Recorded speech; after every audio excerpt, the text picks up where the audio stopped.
여호수아 1장 3절에서 6절 말씀으로 약속과 성취라는 제목 가지고 함께 말씀을 나누겠습니다. 여러분들이 사업을 한다고 하면 거래를 할 때 현금으로 거래하기 원하십니까? 약속 어음을 받기를 원하십니까? 받는 입장에서는 현금 받기를 원하고 주는 입장에서는 어음을 주기를 원하겠죠. 근데 어음은 약속 어음은 1억을 쓰든 1,000만을 쓰든 그 약속된 그날에 그것을 현금화 시켜야 어음으로 가치가 있는 것이죠. 약속되었는데 약속이 지켜지지 않으면 그건 그냥 종이 조가리에 불과합니다. 그래서 어음이 지켜지지 않으면 그걸 부도난다라고 하지요. 신용이 높으면 높을수록 그 어음은 현금과 같습니다. 기독교 신앙은 약속의 종교이죠. 신약과 구약이 전부 다 약속 아닙니까? 하나님이 약속하신 것. 그 약속이 반드시 성취되는 것이 기독교 신앙입니다. 그냥 부도난 어음과 같은 게 아니고 약속하신 것은 반드시 성취되는 것이 기독교 신앙이다 하는 겁니다. 얼만큼 하나님께서는 약속하신 것을 지키기를 원하시냐면 약속을 지키기 위해서 독생자 예수 그리스도, 독생자 아들 예수 그리스도를 죽이시기까지, 십자가에 매달아 죽이기까지 하나님의 약속을 이루시기를 원하십니다. 하나님은 약속을 이렇게 성취하시는 분입니다. 그러니 오늘 우리에게 주어진 약속이 안 이루어질까 염려할 것은 없습니다. 하나님이 약속한 거 잊어버리진 않으실까? 하나님이 약속한 거 부도내시진 않으실까? 그런 염려는 우리가 할 필요가 없습니다. 문제는 하나님의 약속이 나와 상관이 있는가에 초점을 맞춰야 합니다. 하나님 약속하신 것을 반드시 지키시는데 그 약속이 나와 상관이 있는 약속인가? 그 약속이 나와 관계된 약속이냐? 하는 거예요. 여러분 계약서를 쓸 때 이 계약서가 나와 상관이 있으려면 어떻게 해야 됩니까? 계약서 내용이 아무리 좋으면 뭐합니까? 마지막에 이름을 적고 서명을 하지 않으면 그 계약서는 나와 상관이 없는 것 아닙니까? 하나님의 약속이 나와 상관이 있으려면 내가 믿음으로 고백해야 합니다. 내가 믿음으로 하나님의 자녀됨을 서명해야 돼요. 하나님의 백성, 하나님의 자녀됨을 서명할 때 신약과 구약 하나님의 약속은 오늘 우리에게 주신 하나님의 약속이 바로 내게 주신 약속이 되고 그 약속은 반드시 내게 성취될 약속이 되는 것입니다. 믿음으로 서명하는 겁니다. 여러분 믿음으로 서명하셨나요? 잘 모르시겠죠? 내가 믿음으로 서명한 건지 잘 모르겠다. 전 도장을 찍었는데 서명 안 해도 되나요? 이러시는 분들. 서명했는지 안 했는지를 명확하게 알 수 있는 방법이 있습니다. 뭐냐면 서명하기 전에는 계약서가 재미가 없어요. 서명을 한 사람은 계약서가 재밌습니다. 어디서부터 어디까지 네 땅, 그런데 나하고 상관없는 서명 안 된 계약서면 그 뭐가 관심 있겠습니까? 어디서부터 어디까지 네 땅, 그런데 내가 서명을 했으면 계속 펼쳐보고 싶죠. 여기부터 여기까지 내 거지? 내가 서명을 하면요 재밌습니다. 즉 하나님의 약속에 내가 참여한 사람, 하나님의 약속이 내 것이 된 사람은 그 증거가, 서명한 증거가 성경이 재밌어진다는 겁니다. 말씀이 재밌어져요. 주일날 교회 와서 설교를 듣는데 전에는 설교 왜 이렇게 길어가 이렇게 느껴졌던 사람이 이제는 설교를 듣는데 눈이 반짝반짝, 한마디도 놓치지 않으려고 하는 거예요. 저 말씀이 내 말씀, 저 나에게 주신 약속, 이렇게 받아들이는 거예요. 이것이 하나님의 이 계약서의 약속에 서명한 사람의 모습입니다. 여러분 이제 어떻게 여러분 하나님과의 이 약속 계약서에 서명하셨나요? 네. 그렇다면 이 약속이 우리에게 성취된다는 사실을 믿으시기를 바랍니다. 약속은 반드시 성취되십니다. 오늘 본문은 하나님이 이스라엘 백성들에게 하신 약속을 성취하는 사건이 펼쳐지는 본문입니다. 하나님은 이스라엘 백성들을 출애굽시키셨습니다. 애굽에서 구원하셨습니다. 400년 그곳에 있었던 사람들을 이제 종살이에서 벗어나게 하셔서 이집트를 빠져나와서 홍해를 건너고 광야길을 걷습니다. 시내산에서 말씀을 주셨고 그들을 그곳에서 훈련하셨습니다. 처음 성취하시려고 하셨던 2년 만에 그들이 순종하지 않아서 좀 더 훈련하느라 40년을 훈련했습니다. 그렇게 훈련을 하고 나서 그동안 인도한 모세가 바톤을 넘겨줍니다. 모세는 그곳에서 죽고 바톤을 넘겨줘서 여호수아가 지도자로 바톤을 이어받습니다. 이제 여호수아를 통해서 여호수아 세대가 그 땅으로 들어가는 것입니다. 약속의 성취가 이 세대에게 이루어져 가는 것이죠. 이때 여호수아는 약속을 성취받는 대표로서 그 앞에 서 있습니다. 그런데 이 약속을 성취받으려면 가서 증명을 해야 합니다. 뭘 증명하냐면 약속한 그 서명이 내 것임을 증명해야 합니다. 만약 그것이 내 것이 아니라면 내가 대리인으로 왔다라는 것 증명이 있어야 되지 않습니까? 인감 증명을 가져와야 되지 않겠습니까? 모세의 인감 증명, 믿음을 가지고 와서 나도 거기 사인을 해야 되는 거예요. 믿음으로 모세의 믿음을 오늘 내가 믿음으로 고백해야 하는 것입니다. 이게 믿음으로 성취받는 사람의 모습이죠.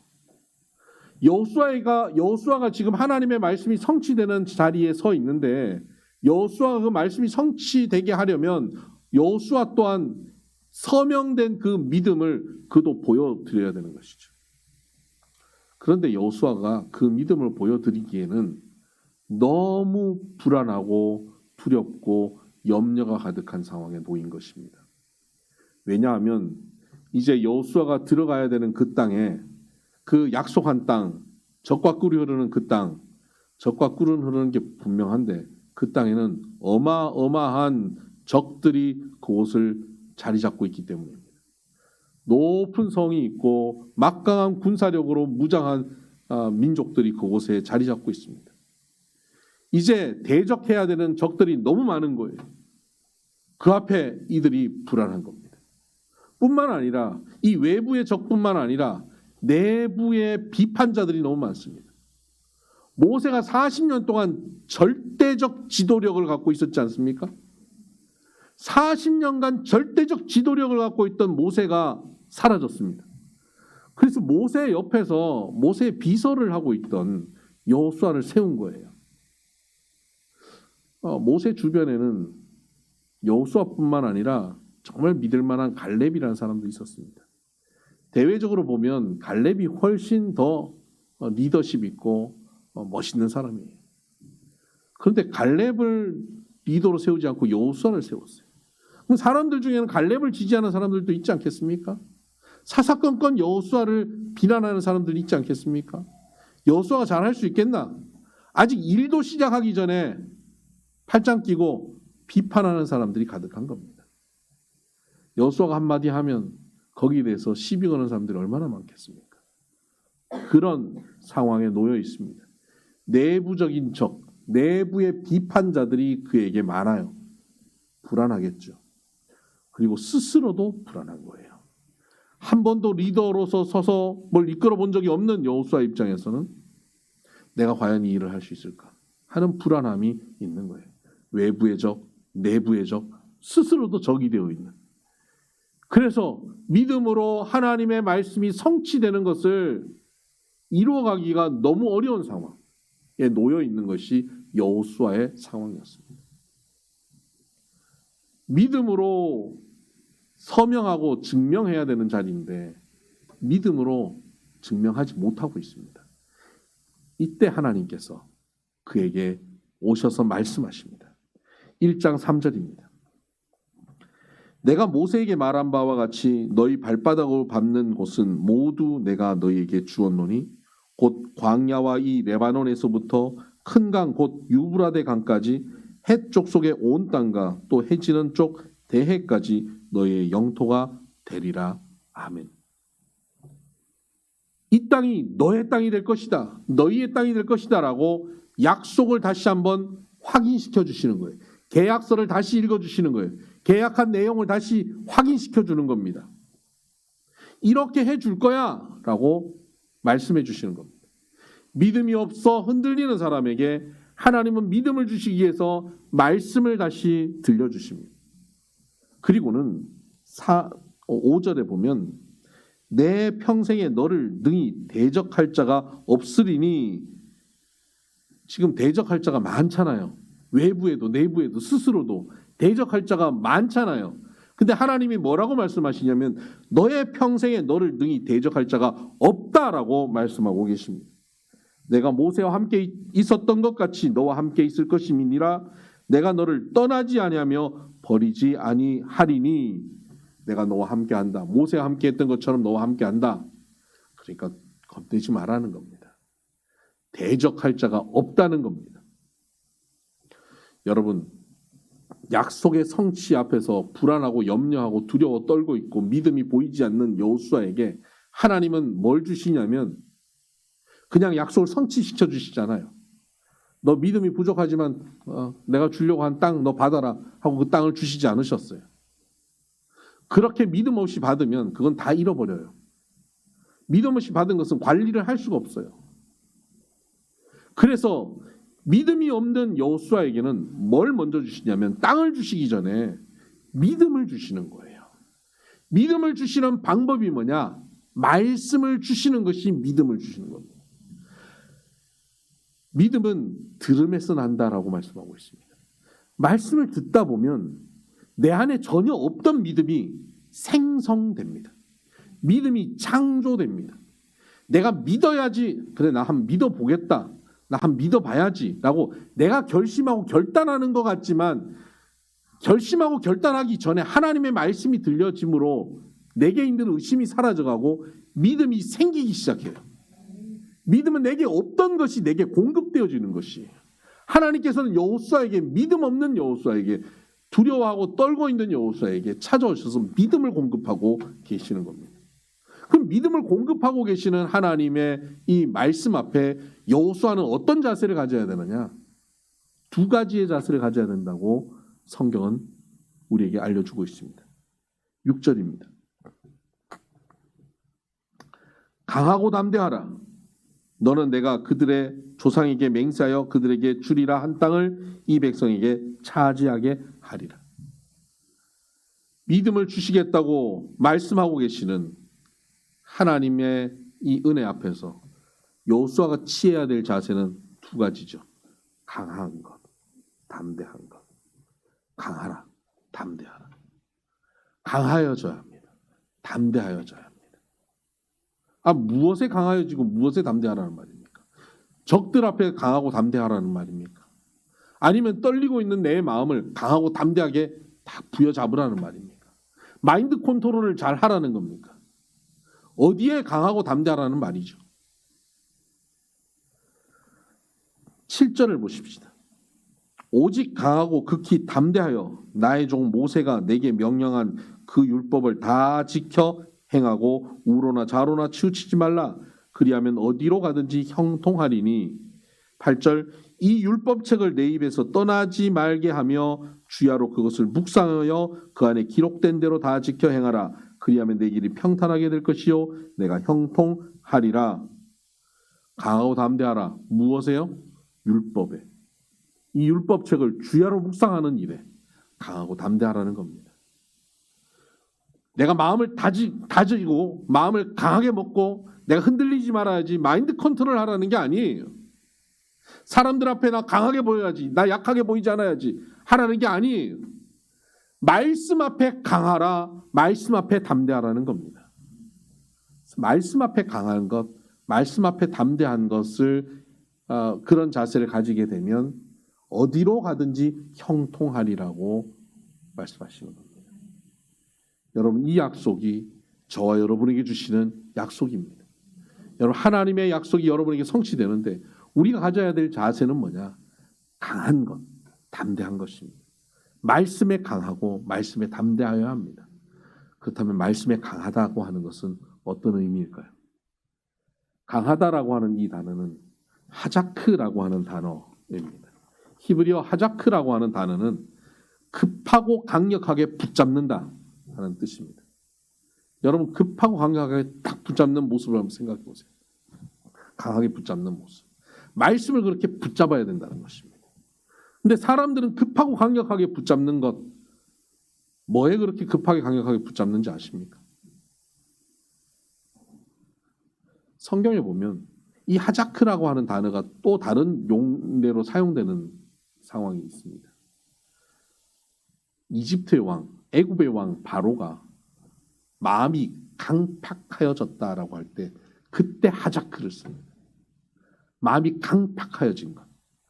마음이 악한 것에 붙잡히는 거예요. 마음이 화가 나는 것에 붙잡히는 거예요. 사람들은 어디에 쉽게 하자크 하냐면, 어디에 쉽게 강력하게 마음을 붙잡게 하냐면 화나는데요. 누가 한마디 하면 거기 확 성질 나는데 아주 빠르고 급하고 강하게 삐지는데, 굉장히 빠르고 급하고 강하게. 트라우마를 누가 딱 건드려서 상처받는데 아무도 그것에 상처받을 거라 생각도 못하고 그냥 하는 말인데, 거기에 상처를 우리는 굉장히 급하고 강력하게 상처를 딱 받고 거기서 벗어나려 하지 않아요. 우울함. 그 날씨만 좀 흐려도 갑자기 우울함을 딱 붙잡는 거예요. 호르몬의 변화 딱 붙잡는 거예요. 제가 코로나로 집에 갇혀 있으니까 얼마나 지치고 우울해지는지 쉽게 하자크. 여러분, 우리가 하자크하는 이 일반적인 이러한 모습을 하자크하지 말고 어색하고 해본 적이 별로 없는 하나님의 말씀을 붙잡는데 하자크해야 합니다. 우리의 이런 감정을 하자크하는 것은 너무나 쉬운 방법이에요. 태어나서 유치원생들도 그냥 하는 일이에요. 그냥 그런 자연스러운 삶을 살지 말고 하나님의 말씀을 하자크하는데 노력해야 하는 겁니다. 급하고 강력하게 말씀을 붙잡아야 돼요. 내 안에 염려가 생기고 두려움이 생기고 불안함이 생기면 어떡하십니까? 누구한테 전화를 할까? 누구한테 연락을 할까? 사람들을 의지하기 시작합니다. 이렇게 힘들고 어려워지면 그냥 혼자 우울하게 그냥 집안에 침대 속에 갇혀가지고 그냥 그렇게 캄캄하게 보내는 그런 사람들도 있습니다. 거기서 뛰쳐나와야 돼요. 벗어나야 돼요. 그리고 말씀을 붙잡아야 돼요. 말씀을 딱 붙잡는 순간 내 안에 우울함이 사라지기 시작합니다. 말씀을 붙잡는 순간 불안함이 평안으로 바뀝니다. 다 해보셔서 아시잖아요. 불안하고 염려되고 꼭 죽을 것 같은 위협과 두려움 속에 빠져 있는데, 말씀을 듣는데, 말씀을 읽는데, 말씀을 묵상하는데 갑자기 상상도 할 수 없고 생각도 하지 못했던 그 평안함이 나를 사로잡는 거 경험해 보셨죠? 그 마법 같죠? 있을 수 없는 일이 일어나죠. 그런 일이 벌어진다니까요. 하자크해야 돼요. 말씀을 하자크해야 돼요. 주일날 말씀을 하자크해야 돼요. 오늘 주시는 저 말씀은 내게 주시는 말씀이야. 하자크하는 거예요. 아침 묵상, 매일 아침 말씀을 들으면서 하자크하는 거예요. 말씀을 읽으면서 하자크하는 거예요. 내가 말씀 읽고 이런 것도 힘들다. 그럼 어떻게 해야 됩니까? 말씀을 능히 아는, 말씀에 익숙한, 말씀에 붙잡혀 살고 있는 사람들을 하자크하는 거예요. 내가 말씀을 직접 붙잡기가 어려우면요, 말씀을 붙잡은 사람을 붙잡는 거예요. 그 믿음의 형제, 믿음의 자매와 함께 만나서 밥 먹고 커피 마시고, 이것이 말씀을 붙잡는 태도예요. 그 말씀을 붙잡으면 하나님께서 그를 평안으로 인도하여 주시는 거예요. 감정을 하작하지 말고 말씀을 하작할 수 있는 저와 여러분 되기를 주의 이름으로 축복합니다. 또 두 번째는 담대해야 하는 것입니다. 담대하라고 하는 단어는 아메츠라고 하는 단어입니다. 이 단어는 흔들림 없이 굳게 선다라는 뜻입니다. 흔들림 없이 굳게 서는 것, 이거 어떻게 가능할까요? 땅이 불안하면 불안해서 여러분 굳게 설 수 없죠. 예전에 그 성수대교가 무너지고 나서 여러분들 어떠셨어요? 한강 다리를 건널 때마다 안 불안하셨어요? 내 차가 지나가고 난 다음에 무너져야 될 텐데 혹시 이 칸이 무너지면 어떡하지? 한동안 그 불안함 속에 살았어요. 사람들이 그 불안함을 가지지 않게 하기 위해서 정부는 어떻게 합니까?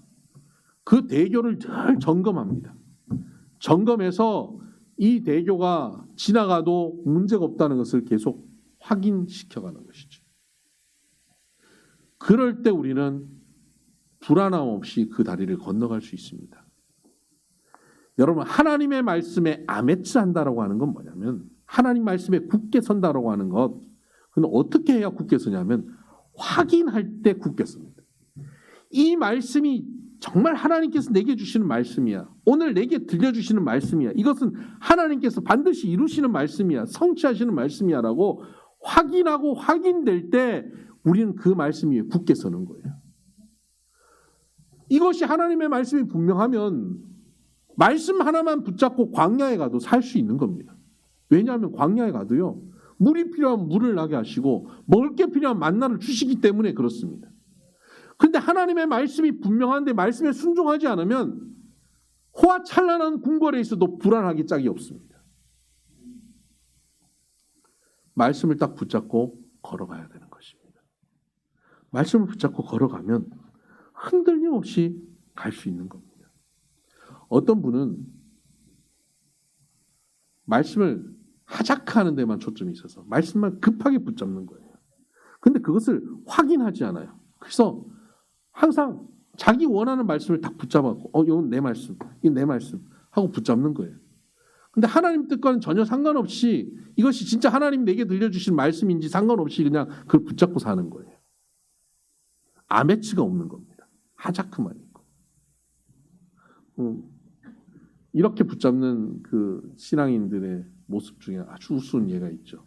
어떤 사람이 하루에 한 장씩 성경을 읽다가 귀찮아가지고 하루에 한 구절씩 읽다가 그것도 귀찮아가지고 하나님, 그냥 아침에 일어날 때 하나님 말씀 이렇게 탁 펴갖고 눈에 들어오면 그게 오늘 말씀인 줄 알고 그 말씀 붙잡고 살겠습니다.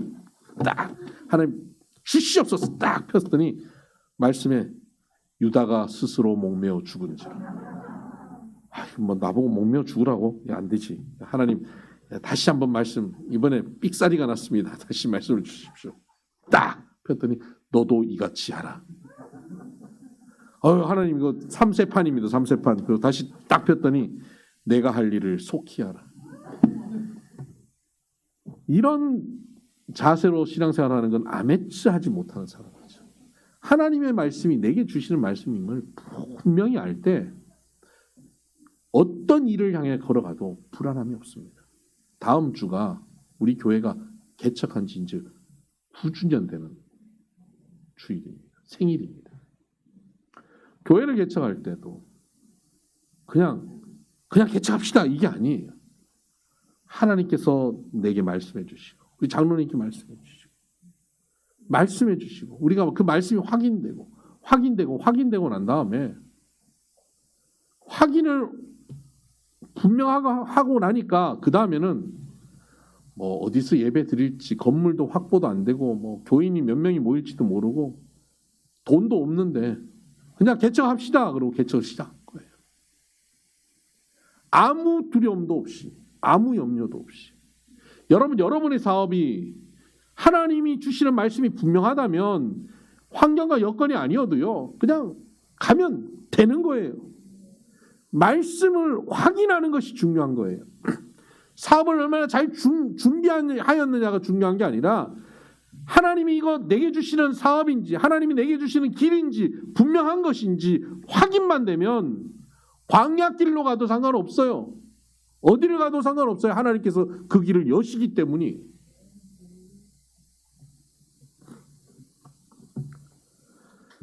제가 미국에서 함께 신앙생활한 우리 집사님 중에 이종찬 집사님이라는 분이 계세요. 제 동생이 아닙니다. 이종찬 집사라고 하는 분이 계십니다. 이분이 불교 신자였는데 결혼하면서 와이프 따라 교회를 나가기 시작했어요. 그러니까 믿음이 없죠. 그냥 건성건성 교회를 다녔어요. 그러다가 미국에 이민을 왔습니다. 근데 그곳에서 미국에서 한국에서 아무리 좋은 대학을 나와도 미국에서 쉽게 잡을 구하는 게 쉽지 않아요. 그래서 세탁소하고 이런 일들이 많은데 미국에서 잡을 얻었어요. 식품 관련 회사에 들어갔습니다. 열심히 일을 합니다. 근데 이 사람이 좀 의협심이 있고 이래가지고 저 밑에 부하 직원들 편들어서 바른 소리 하다가 해고당했어요. 근데 그때 해고당하기 직전에 우리 교회를 다니면서 저하고 그 부부가 말씀을 굉장히 열심히 배웠습니다. 그러면서 이렇게 말씀을 붙잡는 것, 하자크, 아메츠하는 것을 이렇게 훈련한 거예요. 큐티하고 말씀을 붙잡고 말씀을 묵상하는 일에 아주 열심히 했습니다. 그렇게 이제 행복하게 신앙생활을 해야지 하는 순간 제가 한국으로 사라져 버린 거예요. 그리고는 몇 달 후에 회사에서 해고돼 버렸어요. 얼마나 불안하고 얼마나 힘들어하는지 저한테도 한참 연락이 와요. 그렇게 5개월 동안 직업이 없었습니다. 너무 불안한 거예요. 그런데 하나님께서 말씀을 주시는데 저 하늘에 참새를 봐라. 참새도 먹을 것을 먹이시고 저 들판에 백합화를 봐라. 길쌈도 하지 않는데 입혀주시지 않느냐. 하물며 너희일까 보냐. 이 말씀 아침에 묵상하고 할 일 없어서 집에서 커피 마시면서 앉아 있는데 바깥에 새들이 날아와가지고 모이를 쪼아먹고 있는 거예요. 그걸 보면서 오늘 아침 말씀하신 것을 또 그 새들을 통해서 다시 확인한 거예요. 맞아. 저 새들도 하나님 먹이시는데 나 하나님의 백성인데 하나님께서 나 안 먹이시겠어? 우리 길거리에 나 함께 하겠어? 확신에 찬 거예요. 믿음으로 불안함과 염려가 사라져 버렸어요. 평안함으로 가득해졌어요. 그리고는 그 마음으로 교회의 식구들을 섬기기 시작했어요. 오히려 자기 목장 사람들을 불러다가 밥해 먹이기 시작하고 그리고는 지금 집을 계속 유지시키기 어려워서 이 집을 팔아요. 팔고 작은 집으로 렌트로 들어가는데 팔고 남은 돈을 한국의 동생이 문제가 생겨서 재판을 하는데 동생네 도우느라 그 나머지 돈은 한국에 다 보냈어요.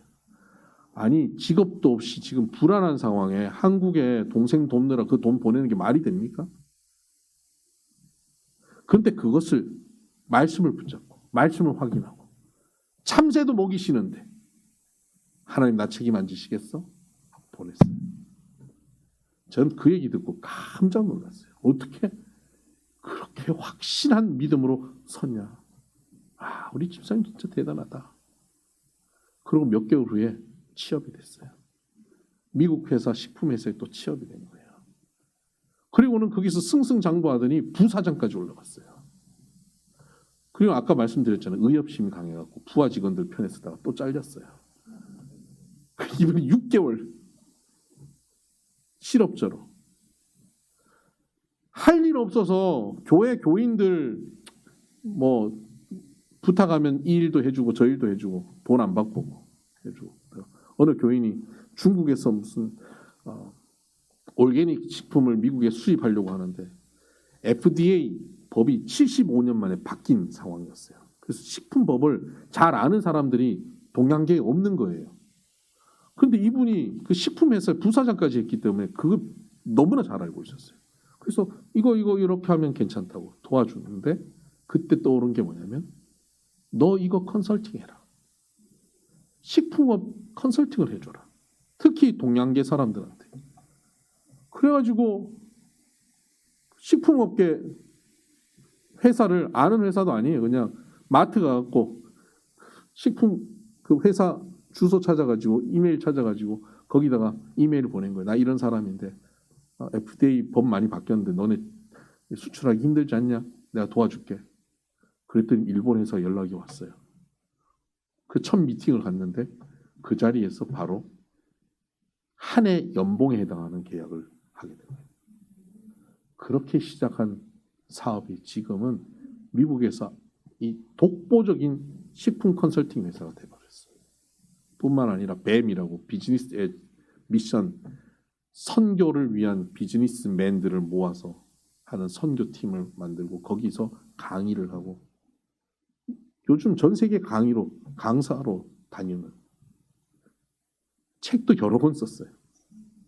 하나님께서 믿음도 없던 사람이었는데 하나님께서 말씀하여 주시고 그 말씀을 하작 아맺지 않을 삶을 살기 시작하니까 시험이 오고 어려움이 오고 문제가 발생하는 가운데도 그 말씀 딱 붙잡고 참새도 먹이시는 하나님께서 나를 안 먹이시겠어라는 확인된 말씀이 굳게 서버리니까 흔들림 없이 가는 거예요. 실업자 신세에서도 평안하게 흔들림 없이 남을 돕고 동생을 돕고 내 물질 다 퍼다 주면서 나누고 살았어요. 그랬더니 오히려 넘치게 채워져서 또 베풀고 나누고 살 수 있는 삶으로 하나님께서 인도하고 계시는 겁니다. 여러분, 기독교 신앙은 약속이 반드시 성취되는 신앙입니다. 여기서 우리에게 반드시 필요한 것, 말씀에 강하고 말씀에 담대하여야 하는 것입니다. 저와 여러분이 말씀에 강하고 담대한 삶을 살아 하나님의 말씀이 약속이 성취되는 인생 되기를 주의 이름으로 축복합니다. 기도하십시다.